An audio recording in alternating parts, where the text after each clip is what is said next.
The haircut that flatters everyone until 60 changes everything. They said it works on everyone. A little face framing, just below the jaw, angled in the back. Easy, elegant. And for years it was, until you turned 60. Suddenly the same cut feels heavier, harsher, like it's dragging everything down instead of lifting you up. It's not just the cut. It's your face, the structure, the softness, the texture. But before we dive in, I have a question for you. How old are you? And what hairstyle are you currently rocking? Is it a bob, long layers, natural curls, or a look you've worn and loved for years? Drop your answer in the comments below. I read every single one, and I'll respond to any questions you have. Whether you're wondering if your cut still suits you, thinking about going shorter, or just want a second opinion, ask away, and I'll be there. At Glow After 60, we're breaking down what changes when a once perfect shape meets a different kind of beauty. Because once you know where it starts to go wrong, you'll know exactly how to make it right again. Ever feel like your old go-to just stopped working overnight? Let's take a closer look. A classic cut that used to work until your face changed. A lot of us were told the same thing. Is the cut frames your face and hits just below the jawline, it'll always flatter. Maybe it was a classic bob, maybe a soft A-line, clean edges, some layering to open things up. And for a long time, that was true. But here's the thing no one warns you about. At a certain point, your face shape changes, subtly, but enough to throw the whole equation off. The cut didn't get worse. Your face just stopped matching it. What used to lift now drags. That angled bob that once gave cheekbones, it starts cutting across them, turning softness into sag.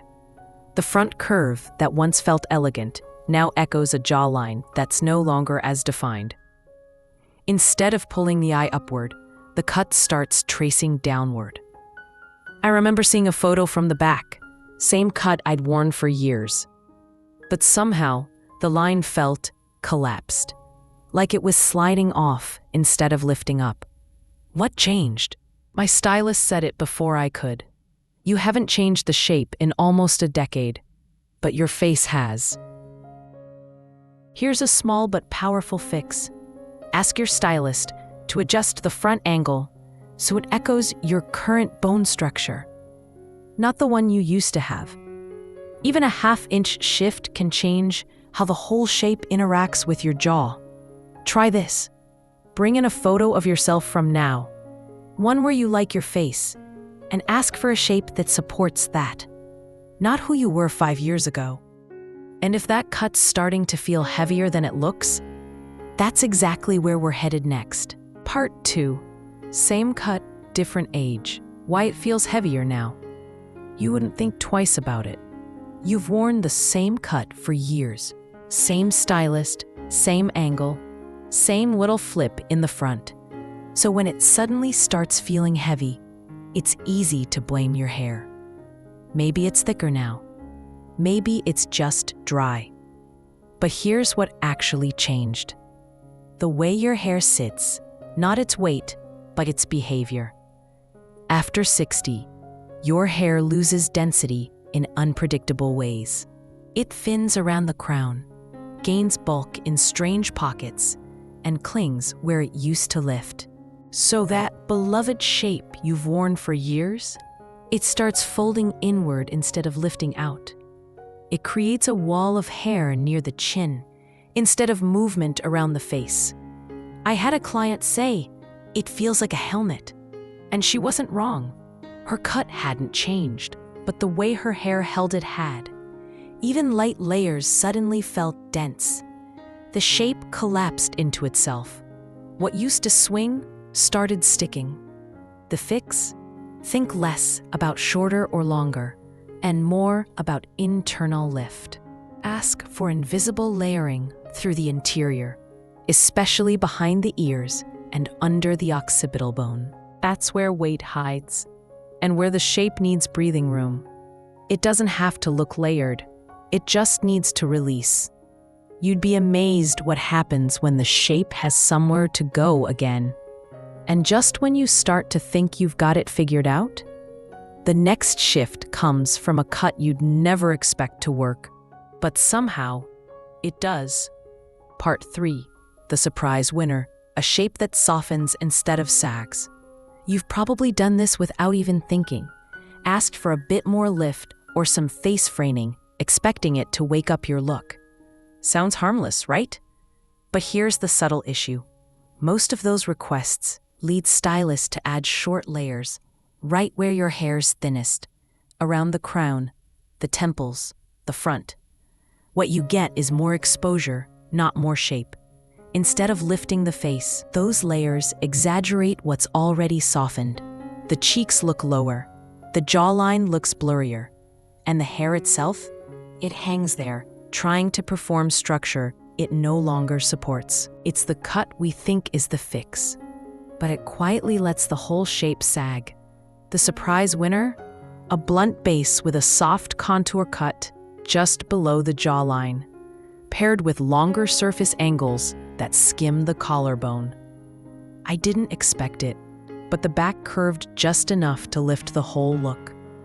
Not because it was short, but because it pulled the eye up while keeping the weight low. One of my clients said, "It doesn't fight my face, it follows it." That's the difference. Instead of trying to fake cheekbones, this shape respects the ones you have now.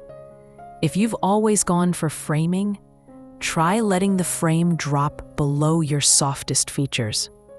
You'll notice something odd. It adds structure by not clinging to the structure that's changed. And the next mistake? It's not in the cut at all. It's in what we've stopped noticing when we look in the mirror. Part 4. Before versus after 60. What we stop noticing and should start seeing. It sounds smart, almost professional. Keep the edges clean.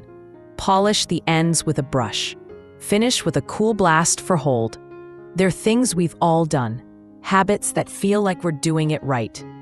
But here's the twist. What worked in our 40s for shine and shape now quietly sabotages the whole cut. Why? Because aging hair doesn't just lose pigment, it loses grip. That last little polish step smooths away every bit of volume the shape built up. A cool blast locks it down before it had a chance to lift. And brushing those ends, it's like flattening a soufflé before it sets.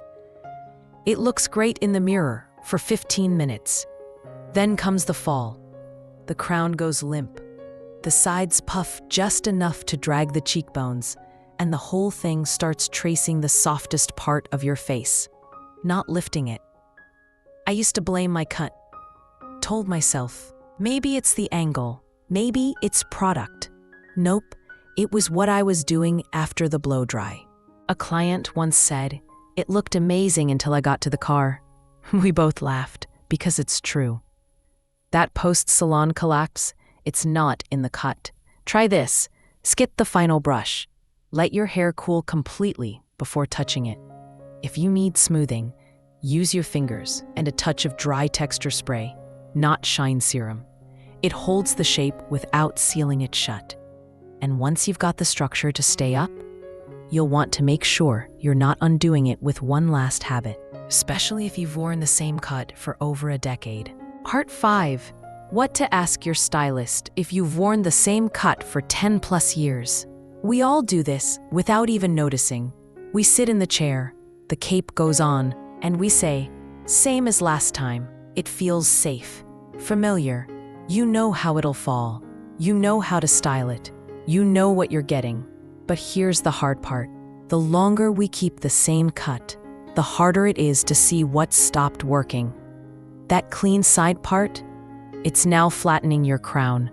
Those easy front layers, they're tracing the softest part of your jawline. And the shape you once called lifted, it's sitting lower, not because of the stylist, but because of time. Even when the cut's done well, it starts echoing the past, not the face you have now. I didn't even realize I was brushing out all the shape I'd worked for. Another woman told me, "I love it at first, but every time I see a photo, I wonder why it looks off." That's the mirror mistake. Not the cut itself, but the choice to never revisit it. So here's what to ask instead. Can we keep the feel, but tweak the structure? Or, what would you adjust if you were starting fresh today? With this face, this texture, this moment, even a few small edits, the way the back curves, where the front line breaks, can make a familiar cut feel like a perfect fit again. Try this once. Ask for one modern adjustment. And then, look at yourself. Not in the mirror, but in a photo. You'll see it. Sometimes it's not what we cut. It's what we keep without question. Most of us didn't stick with the same cut out of laziness. We stuck with it because it used to work. It felt right, reliable, like one thing we didn't have to rethink. But here's what no one tells you. Hair doesn't stop aging just because the cut stayed the same. What once balanced your face might now tilt it. What used to feel light might now weigh everything down. That doesn't mean you need a total reinvention. It just means the rules shifted, and your cut deserves to catch up. If even one of these moments sounded familiar, you're not behind. You're just ready for something more in tune with who you are now. The good news? Once you see what's quietly working against you, the changes get smaller and smarter. So don't worry about chasing trends or scrapping what you love. Start by asking, what's this cut doing now? And what do I want it to say? Stick around, because in the next video, we're looking at the little habits that quietly destroy volume, even when the cut is perfect. And if today's cut felt a little too familiar, maybe it's time to ask for something almost the same, just on your side this time.